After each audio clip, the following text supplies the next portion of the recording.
and welcome to another Hayley-Roxanna crafts video. In this video I'm going to share with you an idea that I have come across for storing your finished cross stitches. I came across this idea when I was trying to work out what I could do with all the finished cross stitches that I have that I haven't framed or made into something like a cushion or decorations or banner to be displayed in some way, and ones that I haven't given as gifts, ones that I actually want to keep for myself and to be able to enjoy myself. But I don't necessarily want them on display all the time. But before I do that, I actually need to finish the edge of the cross stitch that I washed in my last video to make sure that the material doesn't fray whilst it's being stored. So here's the Eeyore cross stitch that I washed and ironed in my last video. And there are a number of ways that you can prevent the edges of your fabric from fraying. Some ways are only temporary ways, such as using masking tape around the edges. But this I would only advise doing whilst you are actually stitching your piece, as if you leave the masking tape on when you've finished your cross stitch, it can become yellow over time and even disintegrate, and that can lead to damage to your material. So if you use something like masking tape, I'd take that off once you've finished stitching your piece. Other ways that are more permanent include using like a running stitch, or as I'm actually going to show you, a blanket stitch. If you're good with sewing machines, you could always run like a zigzag stitch around the edge from your sewing machine or something. I'm not really an expert with sewing machines. But if you are, that would be a quicker way of doing it. But I'm going to show you the blanket stitch. Now, before blanket stitching the edge of your cross stitch, you want to make sure that the edges are fairly straight, which as you can see on this piece, they are. But if we look at this Winnie the Pooh piece, the edge here isn't quite straight. If you sort of look where the holes of the fabric are, you can see it's not straight. So I would just trim this to make sure it's straight before I actually did the blanket stitch.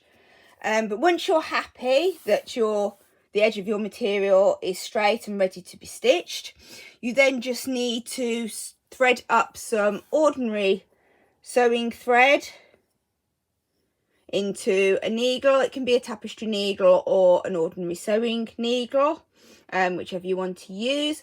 And I have chosen a contrasting thread to do my blanket stitch with, but you could just as easily choose a colour that matches your fabric so that it doesn't really show up, but obviously for videoing purposes mine does need to show up so that you can see how to do it. So I'll just get this threaded into a needle and then I'll show you the blanket stitch. So I've cut about 1.5 meters of sewing thread, and then I've doubled it up and threaded the two ends through my needle, so that I'm then left with a loop on the other end.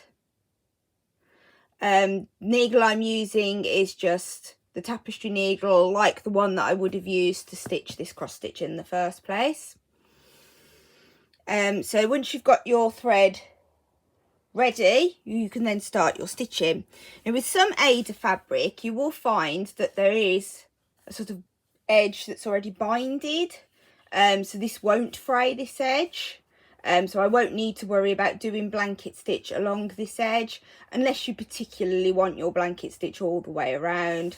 But to me it's just a bit of a waste of time, so I won't bother blanket stitching that edge. I'm going to actually start along this top edge. As I am right-handed, I can start on this left side. If you are left-handed, you might actually find it easier to start at the bottom so that you can work from right to left with your blanket stitch. But for me, being right-handed, I want to go left to right. So I'm just going to take my needle and pop it through one of the holes of the fabric. Now, it depends on how big you want your blanket stitch. You could go a couple of holes down. It also depends how much fraying you've got along the material already from this top edge. So if I was to use that hole, then clearly there's not a lot there to be held together with the blanket stitch. It might make it awkward. So I'm just going to go down to this hole to start mine, and I'll pull the thread through. But before I get to the end, I will just loop through the end of that loop in the thread, so that as I pull it all the way through, it just holds my thread secure. Okay, so that's not going to go anywhere. Now, to do your actual blanket stitch, you then want to go, it depends on how wide you want your blanket stitch. You could go into the next hole and do quite small blanket stitch all the way around, or what I'm going to do is I'm just going to go into the second hole across from the front to the back, take my needle through, and before you pull your thread all the way through, you just want to catch, make sure you can see, catch that loop. So as you see, your thread comes through the loop, and then you can pull it tight so that it sits across the top of your fabric, and then you just repeat that. So I will go a couple of holes across, pass the needle through, and then just make sure that I catch the thread as I pull it through. Okay, like so. I'll show you that one more time. So I go 2 holes across, pop the needle through, pull my thread through, and then just before it goes all the way through, I make sure the needle catches the loop, and then just finish pulling it through so that it sits sort of along. If I hold it like that, you can see it goes along the top of your fabric, and this just stops it from fraying. Okay, so I will carry on working that blanket stitch all the way round the edge of my fabric, and I will come back and show you how we go around the corners at some point, and then I will show you also how we finish our thread off.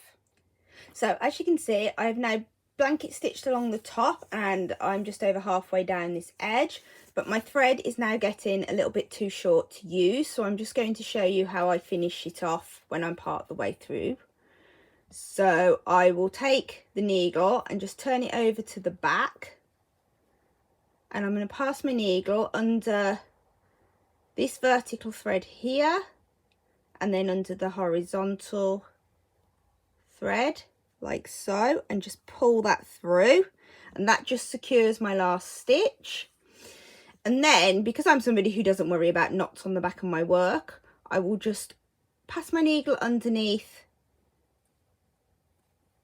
that stitch there, wrap the thread over the end of the needle like so, and then just pull that through just to form a knot there to secure it. And then I can snip that off, thread up some more thread, and I will do the loop start like I did at the beginning, taking it through this hole here that I have just used, and then continue with my blanket stitch. And when I get down to this corner, I will just show you how I do the blanket stitch in the corners. So I'm now down to doing the last blanket stitch before I actually need to turn the corner. So I will do the last stitch in the normal way. So I will pass it through the hole in the front, pull it through, making sure that you catch that loop of your thread as you pull it through, and then just pull it, tighten at the top. So as you can see, the next stitch will actually take me to the corner. So to do that, I will go into the hole that I've actually just used. Okay, if you can see, it's already got that stitch in. Pass my needle through, and then as I'm coming up, make sure that you catch the loop of your thread. So you're coming in front of your thread like so. And then you might just need to adjust the stitch a fraction to get it to that corner. Like that. So you've got one that goes sort of on a diagonal. And then I will use that same hole again to go down. And again, make sure that you catch the loop of your thread as you're pulling through. So you're coming up in front of your thread. And then as you pull it tight, that should just take you around the corner like so. And as you can see, the thread sort of passes over around that corner. And then you can just carry on as normal along the last edge with your blanket stitch. Okay. When I get to this end, I will show you how I finish it off again. Okay. So I am just coming to my last stitch. So I'm just going through the last hole that I need to go through and pull that through, making sure I catch my loop to get that blanket stitch, and then I can finish this off. So I flip it over so that I'm looking at the back of my work. I pass it under the vertical loop, under the horizontal loop, and just pull that through. And then in this last stitch, put my needle underneath again, like so. And then take my thread, wrap it over the end of my needle to form a loop, and then just push that needle through, and I'm holding my thumb over where it's coming through just to hold everything in place until I can pull that knot tight like so, and then I can just snip that off. And then I've blanket stitched all the way around, and that's ready for me to show you now how I'm going to store my finished cross stitch pieces. So to store my finished cross stitches that I don't want on permanent display, I've got myself this A4 display book. Mine was just from Home Bargains, and I picked it up because it got the cute little Tinkerbell on there. These have got the little plastic pockets in, which you can then just pop your finished cross stitches in. I've put a sheet of white card behind mine, like this, because this then just allows me to be able to put 2 cross stitches into the same pocket without you being able to see the one behind the other as you're looking through. It also helps to make the pockets just that little bit sort of stiffer to support your work. So yeah, this is something you can do with any finished cross stitch once you have finished off your edge to make sure it doesn't fray, either by using blanket stitch like I have done, or whatever method you choose that you're happy with. You may need to run an iron over it again before you put it into your display book, if it's got a little bit crease as you're doing it. I actually found doing the blanket stitch on these, it didn't. So yeah, I've got those displayed in there. And for my larger finished cross stitch pieces that won't fit into an A4 size, I have actually got myself an A3 display book with the A3 card to pop behind my cross stitches. So yeah, I've got a lot of cross stitches to store in these, so that's something I will need to get on with. You can also get larger sizes if you have even bigger cross stitches. So I hope that helps with stopping the edges of your fabric fraying on your finished cross stitch pieces. And I hope it's given you an idea of a way that you can store your finished pieces so that you can look back on them and enjoy them without having them permanently on display.